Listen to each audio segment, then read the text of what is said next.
கர்த்தருக்கு சோத்திரம். இன்று கர்த்தர் நம்மோடு பேச விரும்புகிற வார்த்தை இருதயத்தை காத்துக்கொள்.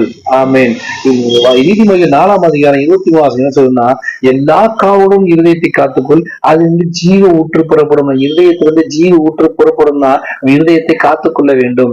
இதயத்தை காத்துக்கொள்ள எல்லா காவலும் சொல்றோம். எதுக்கு சொல்றதுன்னா, அநேக காரியங்கள் இருதயத்தை சேதப்படுத்த முடியாத உலகத்துல இருக்கு.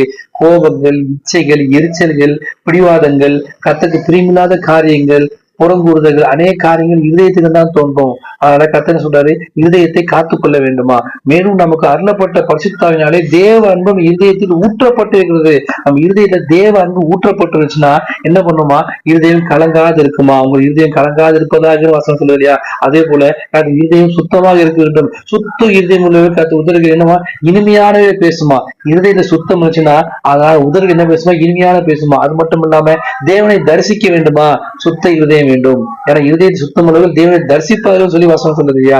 அதனால இருதயத்தை சுத்தம் வேணும். கர்த்தாவே உன்னை இது சுத்தம் வேணா செய்ய வேண்டிய ஒரே விஷயம்னா கர்த்தரை தேடணும். உன் முழு இதயத்தோடு, முழு ஆத்மாவோடு, முழு சிந்தையோடு இந்த தேவத்தில் அன்பு கூட வசனம் இருக்கு இல்லையா. அதன் பிரகாரமாக தேவனிடத்துல முழுசா நம்ம இருதயத்தை செலுத்தும் போது அவர் நம்மளை பாதுகாப்பார், ஆசீர்வதிப்பார். தேவையில்லாத காரியங்கள், தேவையில்லாத சிந்தனைகளை வாழ்க்கையில எடுத்து போட முடியாத கர்த்தர் நம்ம இருதயத்தை காத்துக் கொள்ள முடியாத கர்த்தர் இன்றைக்கு ஒரு எச்சரிக்கையான வார்த்தை சொல்றாரு. எல்லா காவலும் இருதயத்தை காத்துக்கொள்ளுங்க, கர்த்தருக்கு மனமகிழ்ச்சியா இருங்க, அவர் இருதயத்தை வேண்டுதல் அருள் செய்வாரு. அது வந்து ஜீவ ஊற்று புறப்படும் சொல்லிருக்கா இல்லையா. அன்னைகளை ஆசீர்வதிக்க முடியாத உங்களை என்னை கர்த்தருக்கு பயன்படுத்துவாரு.